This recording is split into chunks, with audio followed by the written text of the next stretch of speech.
If you are watching this live on Facebook, it is 10 a.m. in the East. Of course, it is 7 a.m. out there in Las Vegas and in beautiful Costa Rica, home of Sportsbook Review. It is 9 a.m. Welcome to the world-famous tailgate party, where we are going to preview both of today's NFL games and a bonus preview of the college football national championship game. Everyone knows that the secret to surviving. I don't want to take advice from fools. You always won every time you placed a bet. That's what I want.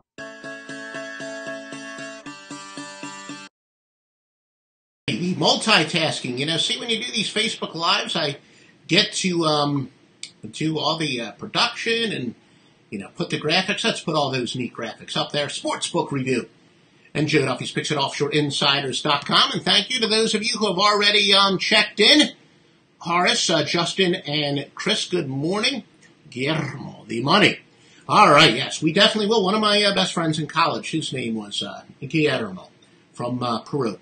We are going to preview, as I said, I noticed, please make sure that you do like us, and I'm going to try to do that right now. I was just checking the Sportsbook Reviews page. That's not playing fair. You got one of the most beautiful women in the world, Natalie. She's doing a commercial telling you to subscribe. And then right below me, you got me. So you got, one of the most beautiful women in the world, one of the ugliest guys in the world. That's not playing fair. I can look bad enough on my own, but still, hopefully I'll make up for that with some great information. Been doing this for 30 years, literally. All right, let's take a look at the Bills and the Jaguars. The Jaguars laying 8.5 with a total of 39.5. And, hopefully as I was playing with my computer, well, I didn't really, as you see, I used that intro, which got in the way. But, you can check it out at Sportsbook Review, SBRodds.com, the latest odds. Make sure you never get screwed by a line move. And I don't even send my personal customers to a offshore sportsbook unless it gets an A or an A+ rating from Sportsbook Review. All the sportsbooks that I recommend are definitely touted by sportsbookreview.com, and also the best place to go for the latest line shopping. And remember, I love the scores and progress stuff as well for college basketball. But the Bills and the Jaguars, when you have a team in the playoffs, despite being outscored by at least 35 points for the season, Bills are a rare case here. I say time and time again, the most overrated statistic when it comes to handicapping against the spread is straight-up record. Well, the Bills, a rare case where they've been outscored by, I think it's like 50 points this year, yet they're still in the playoffs. When a team's been outscored by at least 35 points in the postseason, it's actually going over. Of course, I was looking for an ATS to see if there was any ATS advantage. As it turns out, there is a big over advantage. Now, you could definitely make a strong argument it's an anomaly because it's a small sample size, but it's going over 8-1, including 8 straight. Now, the bad team, in the case of this case in the Bills, the bad team's actually 5-4 straight up and against the spread, so that would favor Buffalo. But these games have had a total of 54.2 points per game. Now, is it an anomaly, or does it say that, in a team that's been outscored during the regular season by a large margin, they're going to tend to not be conservative? They're definitely not going to be conservative in the postseason, which you can certainly understand that logic.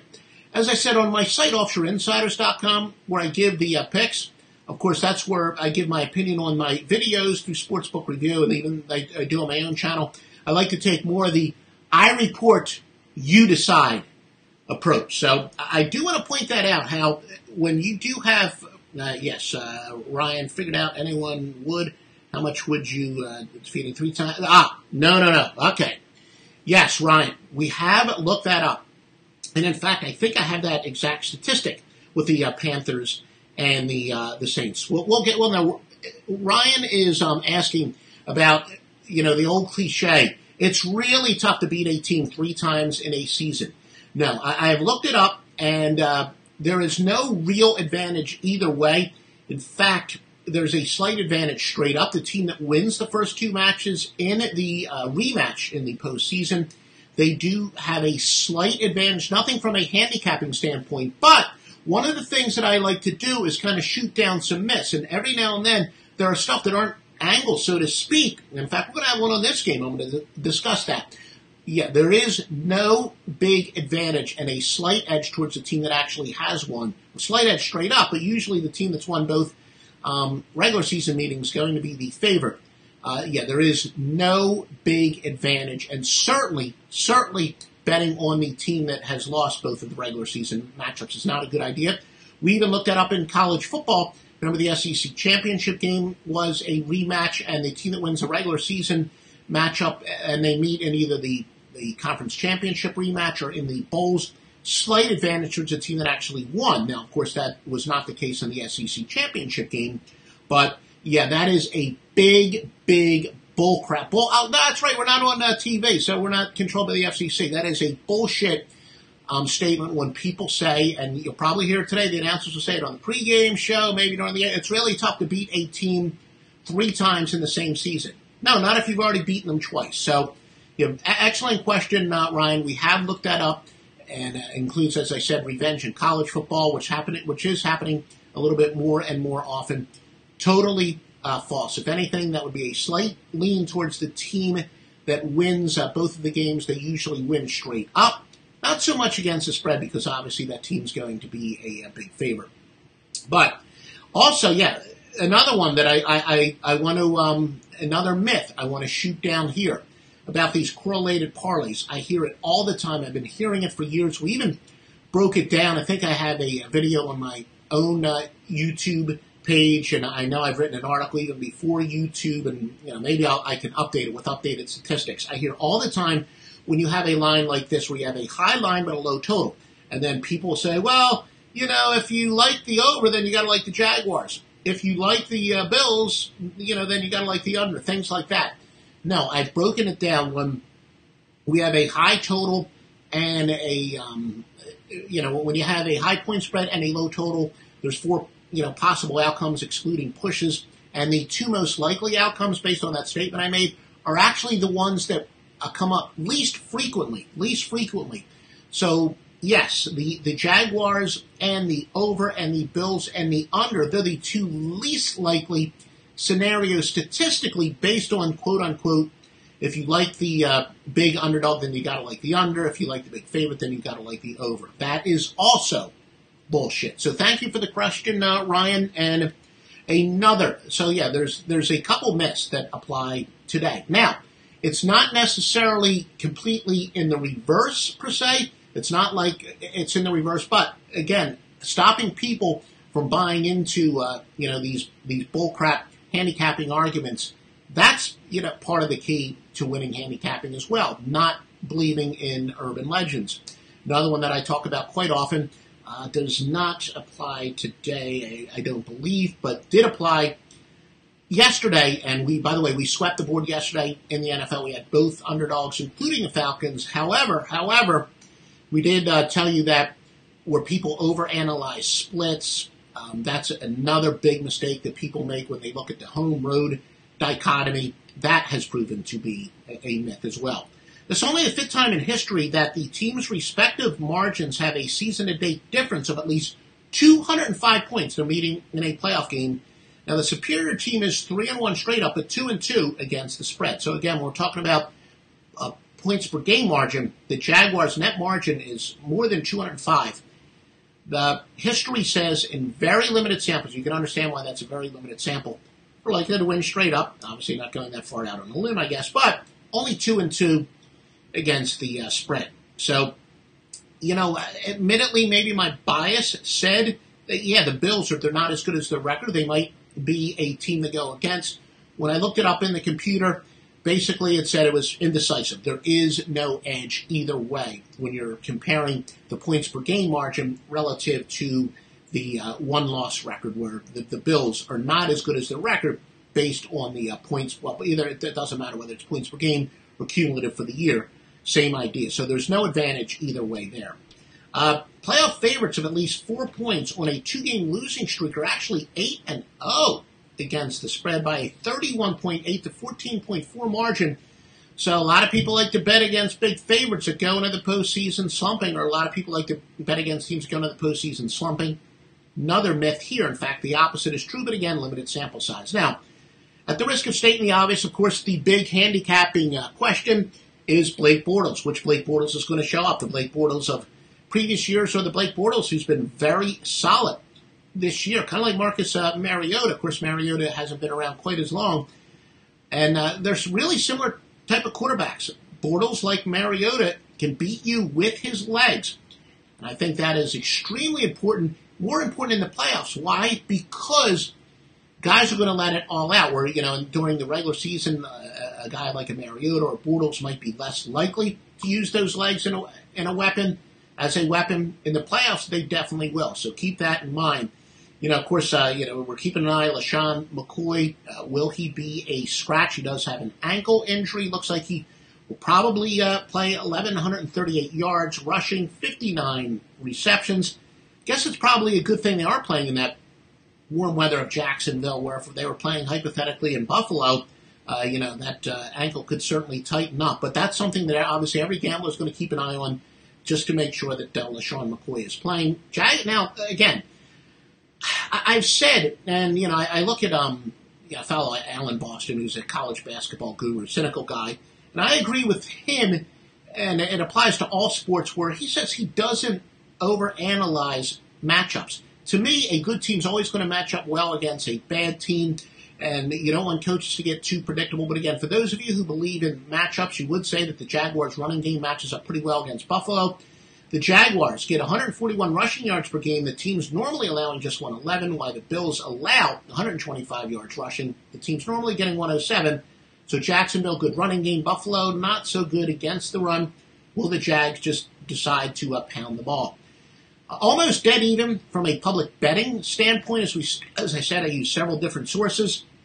Yeah, it looks like I'm getting ready to choke. I think those of you watching me every week, as I said, I usually get my allergies right around Thanksgiving. They were delayed a little bit this year. Still coughing a little bit, but I think I'm at the tail end, hopefully, of my yearly allergy getting slammed. Almost dead even in public betting, but as I said, I've got several different sources I use offshore. Vegas and all these years in the business, I do know some of the outlaw bookies. Almost dead even, in fact, split among our sources. A couple of our sources say slight lean towards the Bills. A couple of our sources say slight lean towards the Jaguars. So almost dead even. Now, my free pick's going to be in this game because of that stat I gave you earlier. Can't ignore it. Again, limited sample size, so it's not a premium play, but all those, it's going well over the total. When you do have a team like Buffalo, that maybe their points per their margin, their points per game margin, or cumulative margin for the season, either way, when that implies they don't belong in the playoffs, those games tend to go way over the total. So the free pick is Buffalo to go over the 39.5. Now, as far as analyzing, and by the way, thanks for all those who gave us likes. That will help us. As far as exposure, feel free to comment or questions like Ryan's already asked. But yeah, feel free to do that. And even if you're watching on demand, I do send this to a couple other platforms, such as YouTube. Even if you're watching it there, please definitely leave your comments. Now, when handicapping, contrarian information, a lot of people like to look at public betting tendencies.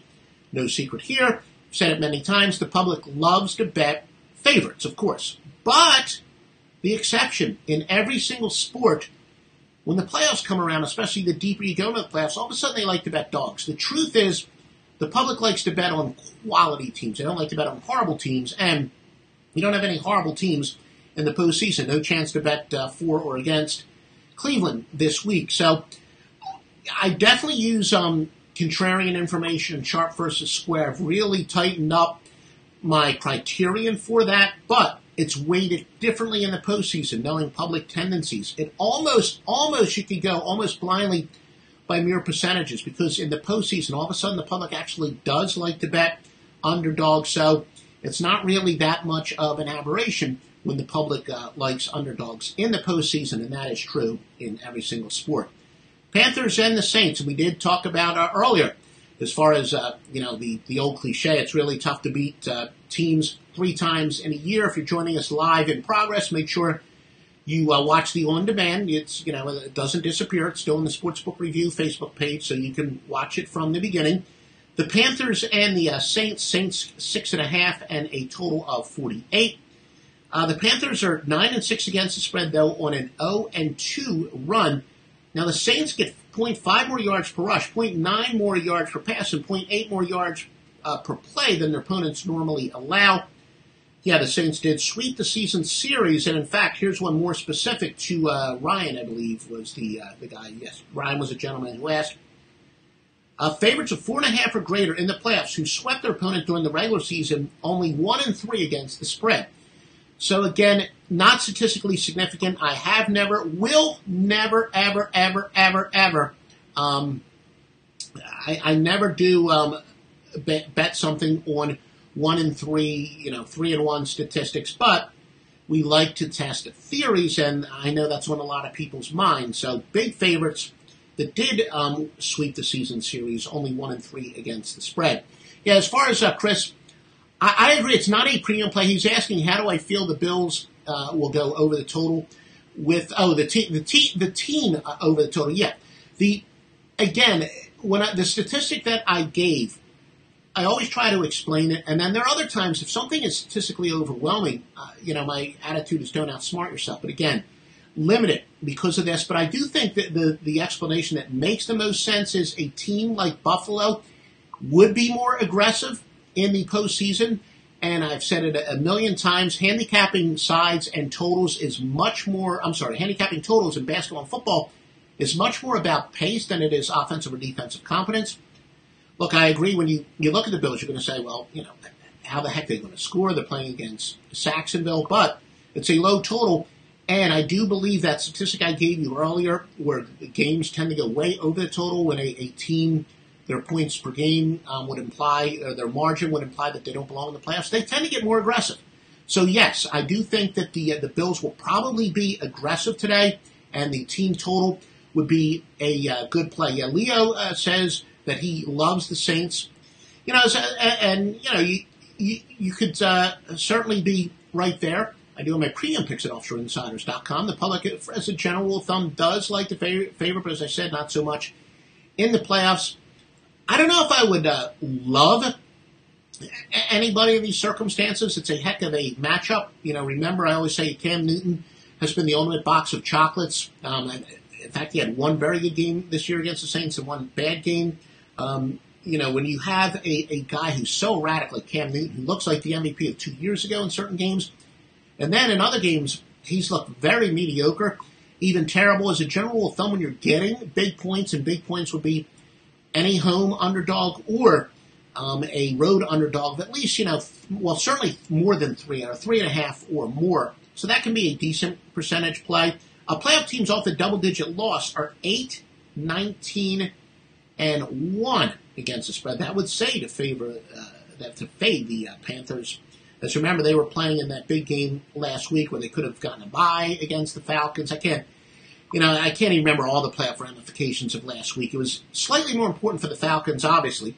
Panthers lost, and they're still here, but they lost a game that was important. And teams that are off of double-digit losses in the final week of the regular season do not do well in their first playoff game. Yet again, almost dead even, public consensus, and split among our sources. Well, I did King Al's, King Al Panthers, I'm leading. Thornton Quick parlay money line and the over Saints money line, the over. Well, one of the things, Thornton, thank you for joining us. I don't know if you've checked in with us yet this year. Thank you for that. I do not bet parlays. The only time I recommend parlays is, and he did mention the money line actually. So, I don't do that many money lines in the NFL, especially with favorites. The only time I do recommend parlays is in baseball when you've got two favorites. Occasionally I'll combine them as parlays to make, the hitting the parlay where you actually get paid as if it's an underdog. I'm not a big parlay guy. Always tell my clients at offshoreinsiders.com, bet each one of them individually. Now, of course, in your case, that's where you can make a big favorite on the money line, a little bit more valuable. When people see the Saints, they're going to automatically think over, and that's much like the Falcons yesterday. Is the Saints improvement? Is it for real? And the Falcons yesterday certainly said it is. Be a little bit careful of that because, the Saints defense drastically improved from last year. But as far as the over, again, Cam Newton, there hasn't been a rhyme or reason It's not like Newton has played his best against the worst teams and his worst against the best teams. So, the Saints defense, this total seems to reflect the reputation of the Saints, not the reality of this year. But, a lot of people do think that the playoffs are the great equalizer. And again, Cam Newton, he could have a quarterback rating of 70. He could have one of 110. Of course, you could say that about any quarterback. But Newton would top the list this year of guys who have been a pure Jekyll and Hyde. And so what are the picks for today? Well, Casey, make sure you do. Okay. We'll tell you, we did give the free pick of a Buffalo over is a free pick. I do have some NFL sides as well as college basketball at offshoreinsiders.com. And as promised, and again, you missed any part of this, go back, watch it from the beginning. It's available on demand. As I do see getting more and more viewers in the middle of the broadcast. I guess that's the way it's always going to happen with a live broadcast, whether it's on YouTube. Make sure you do, make sure you subscribe to Sportsbook Reviews, whether it's a Facebook page. And as I said, look at the top. It's pinned at the top of the Sportsbook Review Facebook page. Lovely Natalie, much better looking than me. Not saying much, and she's much better looking than a lot of people. She does. I didn't have time to actually watch the commercial, but I think she was saying subscribe. Some days it's very, very tight, but she says, make sure you subscribe to all of Sportsbook Reviews. They got some great personalities. You guys know I have enormous respect for Donnie Whiteside and Big Man on Campus.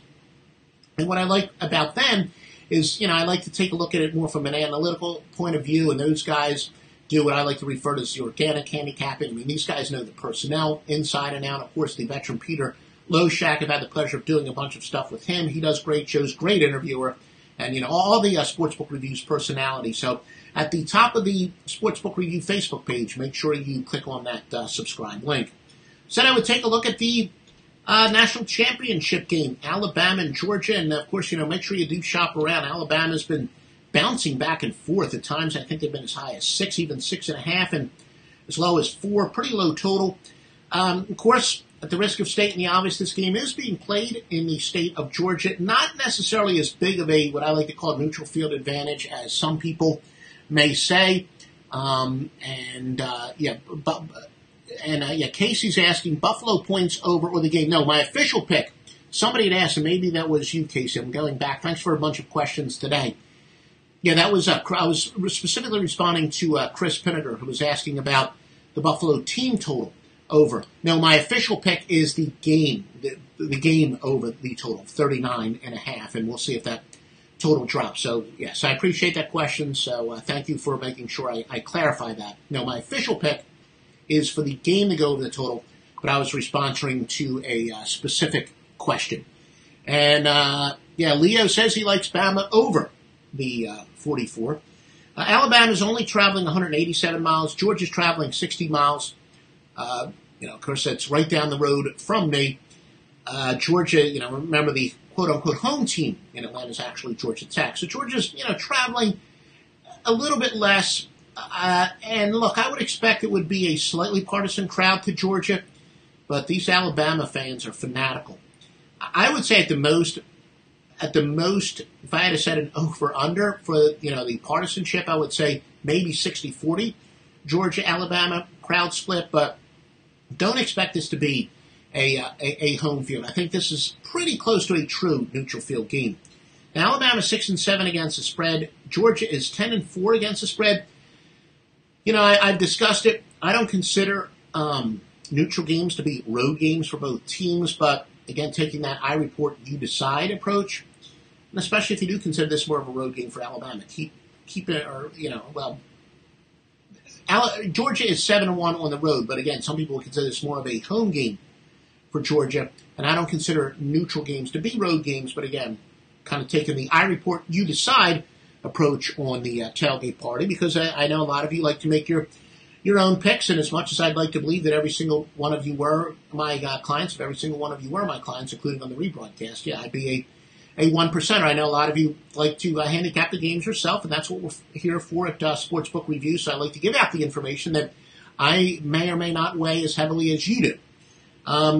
Georgia, 2.3 net yards per play advantage. That is their net yards per play on offense. I'm sorry, their yards per play on offense minus the yards per play they give up on defense. Alabama slightly better They have a 2.8 margin, Georgia 2.3. Now, something to consider is, the Dogs were off a double overtime game while Alabama won in a relative breeze last week. Of course, the Dogs had to come from behind. We all knew it would be high scoring, even if, it could have been high scoring and still gone under the total, but goes way over the total. No question, Georgia off of a much more mentally and physically draining game. Now, you could argue, look, Clemson's a very physical team. That is true. But, of course, with the big comeback by Georgia, mentally and physically exhausting, the way the last games turned out, probably a slight advantage for Alabama. But, again, these teams play on a week-to-week basis. And remember, they're coming off. Of course, entering the Final Four, they had that long break. So I don't know if I would overweigh the fact that Georgia had a tougher game last week. But, it's certainly something to consider. Now, again, all the experts I trust, as I said, Donnie Rightside, a big man on campus, or the guys on SBR who I really respect as far as, analyzing the personnel. But a lot of opinions I trust. Look, and everybody agrees. Alabama, because of injuries, this is not a classic Alabama defense. They're still arguably the best defense in the country, but this is not as good of a defense that they've had in previous years, especially the pass rush. And, with the freshman Jake Fromm, who's been as cool as the breeze of a peppermint patty this year, will Alabama be able to get that classic pass rush when the freshman Jake Fromm and make him finally panic? It's not as good of a classic pass rush. I wish I could, I've been asked a couple times. I don't know. No one's actually asked me yet. And Casey Pollock says, can't see Georgia running on Bama as he did on Oklahoma. Well, I'm going to agree with you there, Casey. They're not going to have as much success. Georgia's 1-2 punt, and they're deeper than just Chubb and Michelle.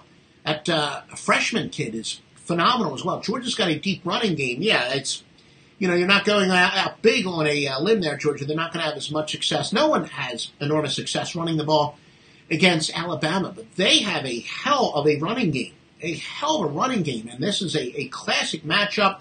And a classic smash mouth. Georgia's running game is deep.